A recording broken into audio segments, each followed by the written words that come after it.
Assalamualaikum warahmatullahi wabarakatuh. Perkenalkan, nama saya Aldi Herdiansah, NIM 2020 65016, Prodi Teknik Informatika. Insan kamil merupakan manusia yang sempurna tanpa cacat dan keburukan di mata Allah Subhanahu wa taala. Islam, iman, dan ihsan merupakan 3 tingkatan seorang hamba dalam mengabdi dan beribadah kepada Allah Subhanahu wa taala. Selagi hamba itu sibuk melakukan amal ibadah zuhriyahnya, maka hamba tersebut berada dalam tingkatan muslim. Kemudian jika amal ibadah itu sudah pindah pada amal ibadah yang bersifat hati, maka orang itu berada pada tingkatan mukmin. Ketika amal ibadah itu berpindah dari ibadah hasyah ke hati kemudian berlabuh di ruh, maka ia berada dalam tingkatan muhsin. Bagaimana membangun paradigma Qur'ani? Kita perlu mengetahui apa itu paradigma. Paradigma berasal dari kata bahasa Yunani, yaitu para dan digma. Para mengandung arti di samping, sementara digma berarti sudut pandang. Jadi dapat disimpulkan bahwa paradigma adalah cara pandang, cara berpikir tentang sesuatu secara realistis atau realitas. Dengan demikian, paradigma Qur'ani adalah cara pandang dan cara berpikir tentang sesuatu realitas atau suatu permasalahan berdasarkan Al-Quran. Kemudian untuk apa Al-Quran diturunkan? Apa tujuan Al-Quran diturunkan? Menurut Yusuf Al-Qardawi menjelaskan bahwa tujuan Al-Quran diturunkan paling tidak ada 7 macam, yaitu 1.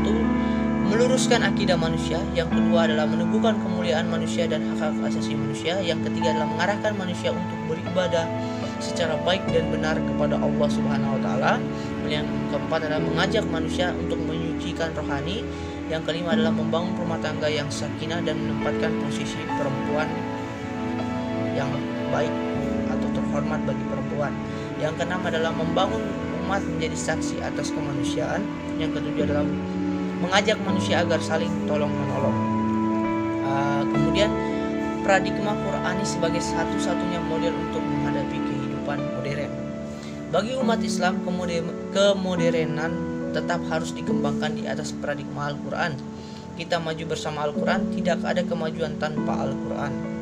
Al-Quran bukan hanya sebagai sumber inspirasi, tetapi ia sebagai landasan atau pedoman dalam mengarahkan kemodernan agar dapat menyejahterakan manusia di dunia dan di akhirat. Apa arti kemajuan iptek kalau manusia tidak bermakrifat kepada Allah Subhanahu wa taala? Menurut Imam Junaid Al-Baghdadi menyatakan bahwa orang tahu segala sesuatu tetapi tidak mengenal Allah sebagai Tuhannya, maka identik dia tidak tahu apa-apa atau tidak tahu sama sekali. Junaid ingin mengatakan bahwa landasan iptek adalah ma'rifullah dan Al-Quran adalah paradigma untuk mengembangkan iptek atau ilmu pengetahuan dan teknologi. Kemudian ciri utama kehidupan modern adalah adanya pembangunan yang berhasil dan membawa kemajuan, kemakmuran, dan pemerataan. Tolak ukur pembangunan yang berhasil adalah tingkat produksi dan pendapatan yang lebih tinggi. Kemudian kemajuan dalam pemerintahan sendiri yang demokratis, mantap, dan sekaligus tanggap terhadap kebutuhan-kebutuhan masyarakat. Kemudian yang ketiga adalah pertumbuhan hubungan sosial yang demokratis, termasuk kebebasan yang luas, kesempatan-kesempatan untuk mengembangkan diri, dan penghormatan kepada kepribadian individu. Yang terakhir adalah tidak mudah terkena komunisme dan totalitarisme lainnya karena alasan-alasan tertentu, seperti contohnya paham komunis tidak mengenal adanya Tuhan, dan paham ini tidak boleh sampai ada di Indonesia, di negara kita tercinta.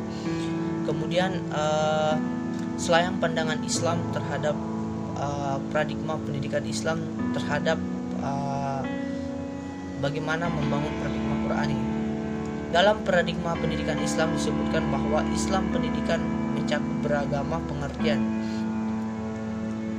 pengertian maksud saya, yaitu al-tarbiyah, al-diniyah, yaitu pendidikan keagamaan, Ta'lim al-din, pengajaran agama, al-ta'lim al-dini, pengajaran keagamaan, al-ta'lim al-islami, pengajaran keislaman, al-tarbiyah al-muslimi, pendidikan orang-orang Islam, al-tarbiyah fil al-islam, pendidikan dalam Islam, kemudian al-tarbiyah iddah al-muslimi, al-muslimin, pendidikan di kalangan orang-orang Islam.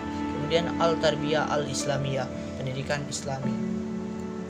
Paradigma Al-Quran mengenal pendidikan Islam. Dalam konteks pengembangan pendidikan Islam dan semangat memadukan ilmu umum dan ilmu agama sebagaimana sekarang menjadi tren di kalangan sekolah dan perguruan tinggi Islam, Al-Quran sebagai sumber pemikiran Islam sangat banyak memberikan pencerahan atau motivasi, sumber pemikiran dan filosofis maupun ilmiah. Al-Quran merupakan salah satu sumber pendidikan Islam di samping as-sunnah, kata-kata sahabat atau mushaf sabihi, kemudian kemaslahatan umat atau sosial, mushalil al-mursalah, tradisi atau adat kebiasaan masyarakat uruf, dan hasil pemikiran para ahli dalam ikhtiyat. Al-Quran dijadikan sebagai sumber pendidikan Islam yang pertama dan utama karena ia memiliki nilai absolut yang diturunkan oleh Tuhan Yang Maha Esa atau Allah Subhanahu wa Ta'ala. Kemudian kontribusi paradigma Qurani dalam menyelesaikan problem kehidupan modern. Fakta sejarah bahwa kemajuan kedamaian, keamanan, dan kesejahteraan yang telah dicapai pada masa kemasan Islam adalah wujud dari aktualisasi Al-Quran sebagai paradigma kehidupan. Paradigma Qurani telah berkontribusi dalam mewujudkan kemajuan kemodernan pada zaman kemasan Islam yang ditandai dengan kemajuan pesat perkembangan iptek di dunia Islam yang berimplikasi terhadap kemajuan di bidang lainnya, geologi, politik, ekonomi, budaya, militer, pendidikan, perdamaian, keamanan, kesejahteraan lainnya. Baik, mohon maaf apabila ada kesalahan. Sekian, terima kasih. Wassalamualaikum warahmatullahi wabarakatuh.